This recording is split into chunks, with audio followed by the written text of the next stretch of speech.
Hey, it's Monday at 12 o'clock. You're listening to WSCA 106.1 FM, and it's time for Seacoast Business Connection's radio show. I'm your host, Mark Miller. I'm here with my PixelMEDIA team, Erik and TJ. How are you guys doing? Good. How you doing, Mark? Excellent. So, by the way, you guys did a great job last show without me. I was on vacation the boot again. campaign show. TJ just got back from the boot campaign. And Yep. Going out there again, actually. Were you listening? I didn't listen to that one live. I listened to it afterwards. But luckily this week we do have a guest. You guys know how I like bringing in guests. I know you guys like to just talk. Well, I like to talk. TJ just shows up and we chat. Yeah. See, I don't tell Mark that no one's coming. TJ has no... Mark, I get in and Mark's at the door and he goes, so what are we doing? I'm like, I don't know. Yeah. Because I'm not neither one of us is at all worried about it. That's the funny thing. If I'm not going to be here, I'm not going to spend my time scheduling a guest for you. Throw your list of questions away. We're here with Will Arvelo, president of Great Bay Community College, talking about what he's doing with the college, and the thing I just really found interesting is how the college is working with local business, and forming partnerships. In the case of Sig Sauer, that is moving up from Exeter to Portsmouth. Well, those are gigantic collaborations too. I don't know if everybody really realizes in the community how monumental that is. Those types of partnerships aren't as prevalent, certainly in the New Hampshire area, as I think that they could be. So that's neat. But you guys you had a very successful program this summer with some high school kids too, didn't you? Sort of on a little bit more local level with Mark and a few others had spearheaded. Yeah, and actually that's another way in which we really like to be flexible and like to try new things. And so Mark Galvin and some of his business friends put together this idea of creating a program for 9th through 11th graders to come to Great Bay Community College for an 8-week session and do and learn about mobile applications, how to create mobile applications. And the motive behind it is that obviously we're not producing enough, meaning higher education is not producing enough computer software engineers, and so this Mark is trying to have make an impact on that through Great Bay, and of course we welcome the program and the idea, and we help to nurture it, and it was a wonderful success. We have I think it was 13, 14 young kids enrolled the first year, but we hope to double or triple that number for next summer. Also extended back to the middle grades.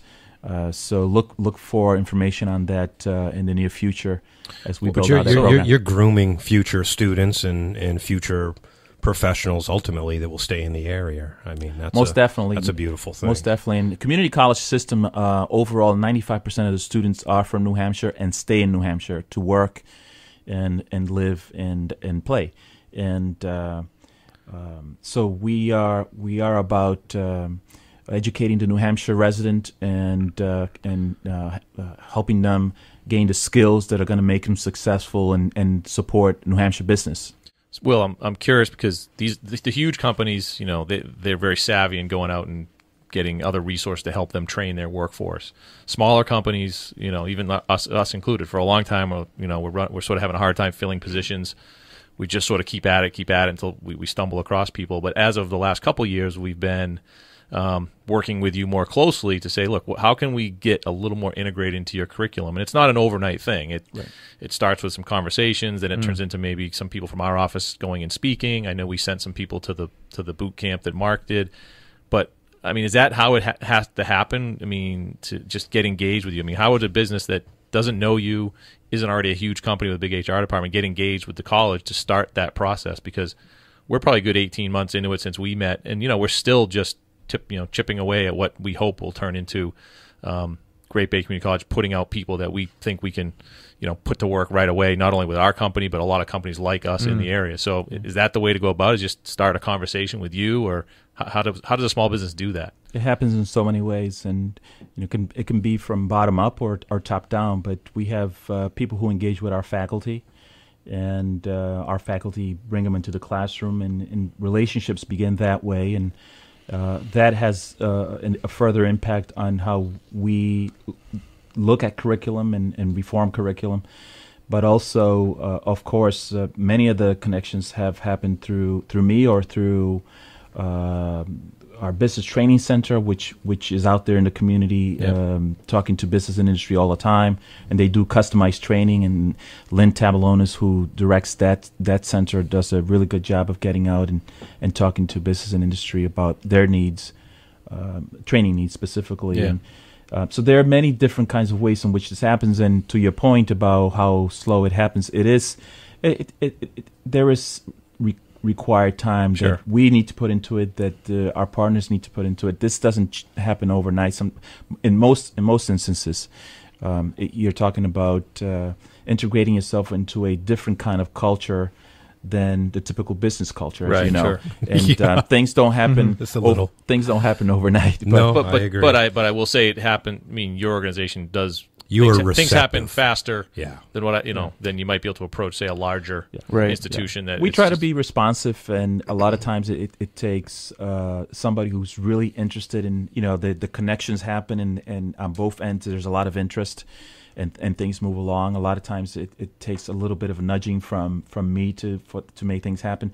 But I think we have a wonderful. What we're trying to build is a culture of innovation and entrepreneurialism within the academic world, and that will take time, because we have to, again, find a balance between making sure that we are addressing the learning needs of our students, that we're maintaining an excellent quality in education, but also expanding opportunities and expanding programming and curriculum. So we're looking to be experimental and flexible. Yep. And I have a lot of ideas inside my head. Can we make them all happen? Probably not, but I think the one thing that I like to tell people is let's think out of the box. Let's try to be flexible and try something new and see where it goes. Right. I think any business, and we are, some people will disagree with me, but we are a business to some degree. And though we are a different type of business, we are an academic enterprise. Sure. But if we don't bring in students, we don't operate. And the thing for me is that like in any business, we always have to keep the customer in front. And if we do that, then I think we're doing a big part of our job. And so a lot of times, customer is really the student. The customer is the student, and a lot of times we are not paying attention to the student or the customer, and it comes in many different kinds of ways. We forget, I think, that we are a business. We have to operate as a business. We have to keep that student in front at all times and say, how do we make their lives easier? What can we do to make sure that they're getting the best education possible? So all those questions come to mind. But the other thing is that in order for you to do that as a leader, that you have to be engaged. You have to be engaged with the student. You have to be engaged with the faculty. You also have to be engaged with the community at large, but specifically in our case, the business community, because the business community allows us to know what it is that they need, and therefore then we can go back and build a product, a curriculum or a program that serves the needs of business and industry.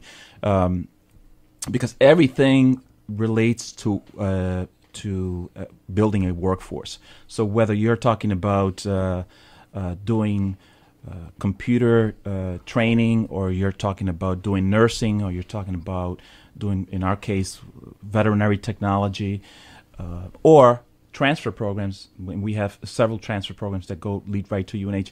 Everything leads to making sure that person has the skills that are going to get them a good paying middle school's job. Right. So, well, thanks, Will, for joining us. We really appreciate it. It was a great conversation. And thank you for having me on. I love it when we take a step back and look at things from the education side.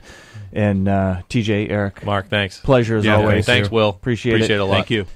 So you've been listening to Seacoast Business Connections radio show. I'm your host, Mark Miller. I will be back next Monday at 12 o'clock.